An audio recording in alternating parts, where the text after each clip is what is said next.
Hello and welcome to Morning Coffee with Maddog Merv. You know, it's been beautiful here all week until the weekend. Typical Utah weather, and well, it's quite unsettled and it's a little chilly outside today, so we're back in the doghouse. Let's see what we got going on the channel today, shall we?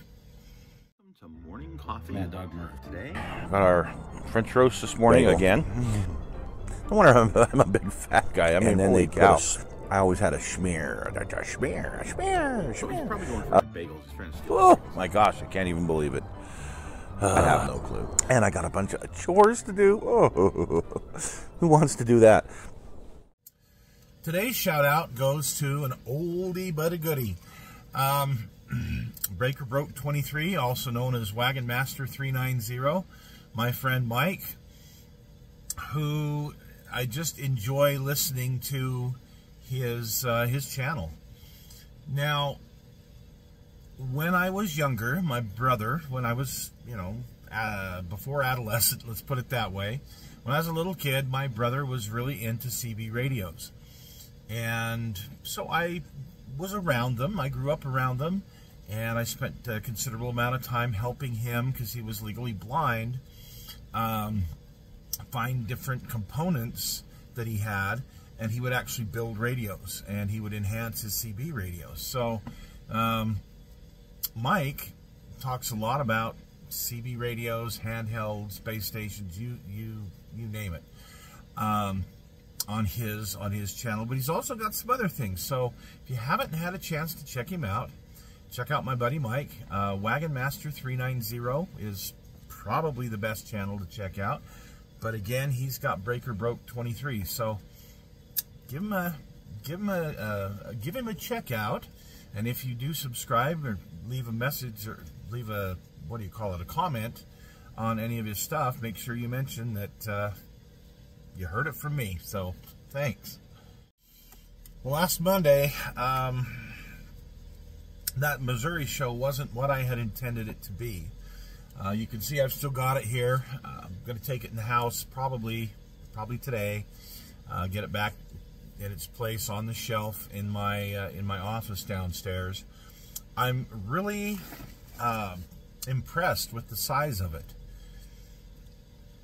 I'm trying to think if I ever built one of these particular. I know I didn't build this Tamiya kit ever in my life until now. I don't think I ever did a big 350th scale. They were always those Revell kits that weren't quite so big. So this was kind of a, I don't want to say a bucket list item, but it was definitely something on the list of things I wanted to get done. And you know, when I started it, I wanted to put all the photo etch on it. That came to a screeching halt pretty quick as it kept falling off. And it just was eating up so much time, weeks to do just little pieces. So I finally said, nah, enough is enough, and just built it, painted it. Gotta tell you, if I look at it next to the Montana class that I have, my Louisiana, it's still pretty big. The Louisiana's bigger, but not by a whole lot. So anyway, I hope you guys enjoyed that. I'm winding down on the ships. I've got a couple of more that I'm working on, and we'll have some shows in the next couple of months on them. But I'm starting to transition into some of the other models. So we'll talk about that here in a minute. Oh, good. So on the stash, we had the Rant from the USS Pensacola in 1/350th scale. This E110 tank is from SS Model Works and was actually really good. I didn't have a whole lot of complaints with it. There were a couple of issues, but not, nothing major. When I got the 1/700 scale ship from them, the Portland, other than the deck was warped, it wasn't terrible. Okay, we'll get a replacement part from them, but everything else was really good. When it came to, I'm wanting to build a Salt Lake City, which is the sister ship to the Pensacola, and I wanted to do it in like 1943. So Iron Shipwrights has a kit out there. It's a 1944. It's very nice. It's also expensive. And for the price that they were asking, with shipping, it was like 125 bucks from China. I'm like, you know what? Let me give it a shot, because the 3D printed anti-aircraft weapons I've gotten from them were superb. And this thing is just a pile of crap. Let me show you where I'm at with it. So, I was trying to figure out how I could straighten this hull. I tried heating it and bending it, and, you know, actually put it on the glass, and it was looking pretty good. And then as it would cool, it could take back its form. So I contacted the company. Anyway, I won't go through all the details now, but I finally got a hold of the person I bought it from, and as far as the seller, they were fine. But the product was crap, was garbage. And so I told him, I says, hey, look, I can't even build this thing with the way that it is. So he's said he would be shipping me out new parts. Okay, we'll see what they look like when I get them. In the meantime, I wanted to at least see if I could straighten this out. I wound up taking a board. And I used some Gorilla Glue and some clamps, and I clamped this thing down so that I could get it fairly straight. It's not perfectly straight, but it's really close. So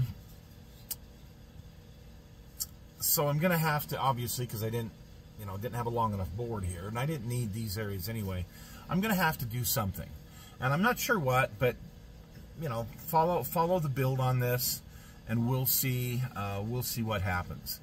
But let me just tell you, you know, in looking at this, it's so out of scale. I mean, this is almost 1/48 scale wooden decking.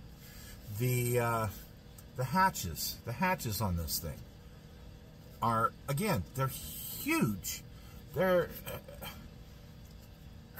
almost 196. They would probably work for that. Whoever did this master was an idiot. I don't know how else to put it. Whoever did this master was an idiot. Didn't bother to research what's plainly out on the internet, or give any thought to the scale on this thing. And the aft end is not shaped properly. So I'm glad I went ahead and ordered the Iron Shipwright kit. We will be reviewing that very soon, maybe this week, maybe a week from now, I'm not sure. But the Iron Shipwright kit came, and it's much better. So we might have that one on the kit hoarder stash this week. We might do something else. Okay, so for the main show, now that's one I do have ready to go. We are building the Demon. And I decided, because I already have two Demon models. I have one of my friend Mark's 1972 Demon, as he had it in high school. I built that probably a decade ago. And then I have another one that I did a show on like 4 years ago. One of my very first shows on building a Dodge Dart kit. And part 2 of that actually had the Demon in there, a race version of a 72, drag race version of a 72 Demon. So I've decided to go ahead and build this as a 71. And I thought, what if? Everybody builds it just, you know, out of the box. I thought, you know, what if? What if back in the day they would have had the same foresight that they did with in more modern times? Now, to preface that, my oldest son, a week or so ago, bought him a Hellcat. You know, this is the last hurrah because all that goes to electric garbage. And I think they're still going to name it the Challenger, an electric Challenger. No, you can name it something else. Do not defame the name of Challenger by making it electric. It's like that stupid E Mustang, Mach E. Name it the Pinto, or some other, you know, much more, I can't think of the politically correct word I want to say, but the word I want to say I probably can't say on here. But that is fine that you've got an electric SUV put out by Ford. Do not put a horse on it. Okay? It's not a Mustang. It's not even close to a Mustang. You know, it defames the name of a classic. So whether it's a Challenger, Charger, you know, Camaro, don't.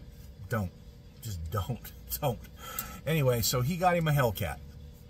And it's kind of a green color, very nice car, beautiful.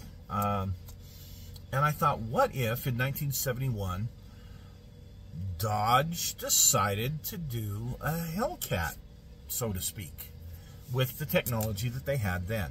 So I've decided that my car is going to be known as the Hellhound.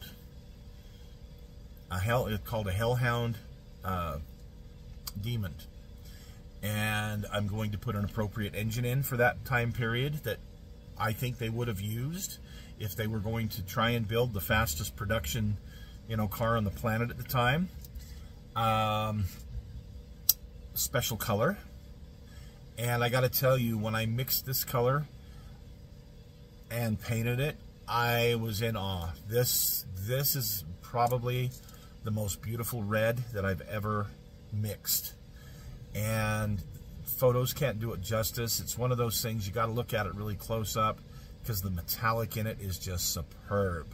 So anyway, we're going to have that show tomorrow. We're going to be painting it tomorrow. 2 weeks from now, we will be finishing the interior, and because that's what I'm working on right now, the interior and the engine and whatnot. So stay tuned for that one tomorrow. That's going to be a fun one. Well, we had a few days where it was in the 70s here, and beautiful and sunny, and I was able to get some yard work done. Things are starting to look up. I got some sod on order, and as soon as it comes, then the grass will look decent in the back. The front already looks great, but my back is hurting from the winter and the dogs, and anyway.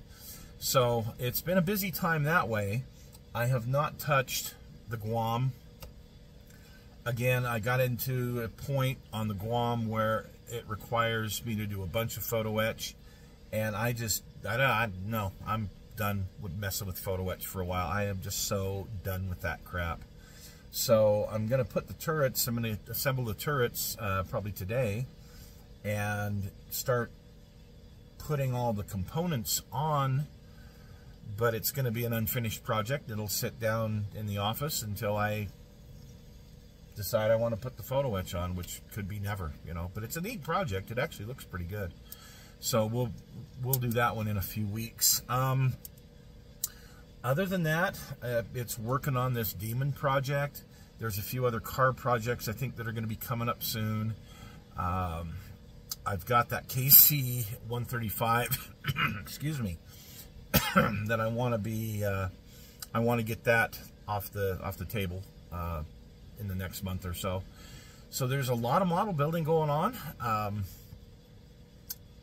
Having a lot of fun. Just enjoying life, which is what I hope you guys are doing. Hope you all had a good Easter last week. It was amazing here. It's like the skies parted for a couple of hours and we got some sunshine and it was nice. The little kids could go egg hunt outside and it was awesome. Got to spend a good portion of the weekend with all the little kids that are here periodically. So it was just an amazing weekend. It's been a good week. Wish that it wasn't rainy and snowy now, but oh well.